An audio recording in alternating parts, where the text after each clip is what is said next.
नमस्कार दोस्तों, मैं अंकित वशिष्ठ यूट्यूब के करंट अफेयर डेली चैनल में डेली करंट अफेयर 21 अगस्त 2021 में आपका स्वागत करता हूं।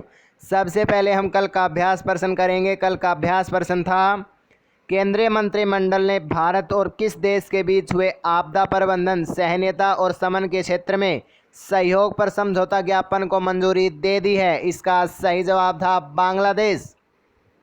केंद्रीय मंत्रिमंडल ने हाल ही में भारत और बांग्लादेश के बीच हुए आपदा प्रबंधन, सहनीयता और शमन के क्षेत्र में सहयोग पर समझौता ज्ञापन को मंजूरी दे दी है। इस समझौते के तहत एक ऐसी प्रणाली स्थापित करने का प्रयास किया जाएगा जिससे भारत और बांग्लादेश दोनों देश एक दूसरे की आपदा प्रबंधन व्यवस्था से लाभ प्राप्त कर सकेंगे। आज के प्रश्नों की तरफ बढ़ते हैं। आज का पहला प्रश्न है, प्रधानमंत्री नरेंद्र मोदी ने हाल ही में किस राज्य के ऐतिहासिक सोमनाथ मंदिर के लिए अलग अलग परियोजनाओं का उद्घाटन किया है? इसका सही जवाब है गुजरात।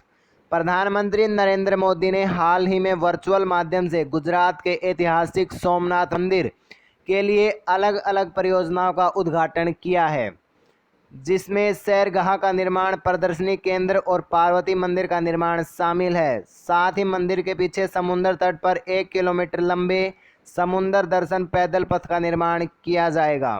अगला प्रश्न है, भारत के विदेश मंत्री का नाम बताइए जिन्होंने हाल ही में संयुक्त राष्ट्र शांति सैनिकों की सुरक्षा में मदद करने के लिए यूनाइट अवेयर तकनीक शुरू करने की घोषणा की है। इसका सही जवाब है एस जयशंकर।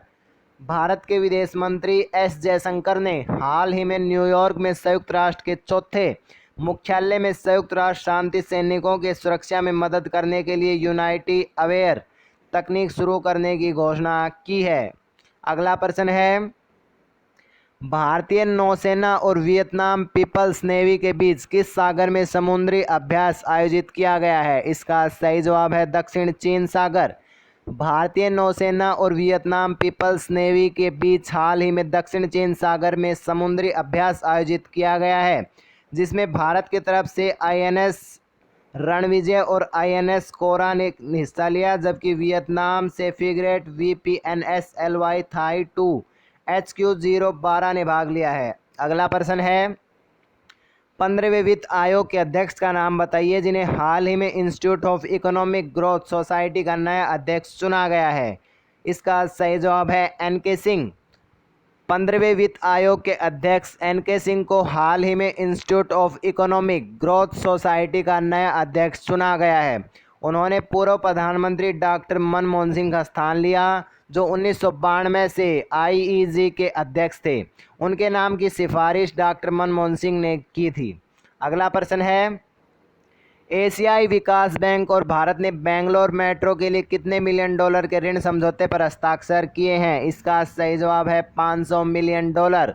एशियाई विकास बैंक और भारत ने हाल ही में बेंगलोर में मेट्रो रेल नेटवर्क का विस्तार के लिए 500 मिलियन डॉलर के ऋण समझौते पर हस्ताक्षर किए हैं। हम आपको बता दें, जिसके तहत 56 किलोमीटर की 2 नई मेट्रो लाइन का निर्माण किया जाएगा। अगला प्रश्न है, रक्षा मंत्री राजनाथ सिंह ने हाल ही में डिफेंस इंडिया स्टार्टअप चैलेंज का कौन सा संस्करण लॉन्च किया है? इसका सही जवाब है 5वां संस्करण। भारत के रक्षा मंत्री राजनाथ सिंह ने हाल ही में डिस्क को innovation for defence excellence defence innovation organisation के तहत डिफेंस इंडिया स्टार्टअप चैलेंज का 5वां संस्करण लॉन्च किया है, जिससे आत्मनिर्भरता हासिल करने और रक्षा व एयर स्पेस क्षेत्रों में नवाचार और प्रौद्योगिकी विकास को बढ़ावा मिलेगा। अगला प्रश्न है, भारतीय वायुसेना के लड़ाकू जेट को मिसाइलों के हमले से बचाने के लिए किसने हाल ही में एक एडवांस चैफ टेक्नोलॉजी विकसित की है? इसका सही जवाब है DRDO।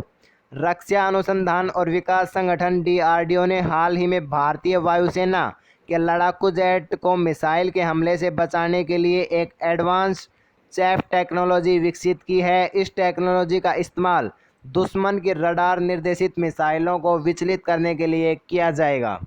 आज के अभ्यास प्रश्न की तरफ बढ़ते हैं। आज का अभ्यास प्रश्न है, किस देश ने हाल ही में 3 बच्चों की नीति को मंजूरी दे दी है? इस प्रश्न का जवाब आप हमें कमेंट सेक्शन में ज़रूर दें। अगर वीडियो पसंद आई हो तो वीडियो को लाइक करें, और यदि आप हमारे चैनल पर नए हैं तो चैनल को ज़रूर सब्सक्राइब कर लें, ताकि हमारी हर वीडियो की नोटिफिकेशन आप तक पहुंच सके। धन्यवाद।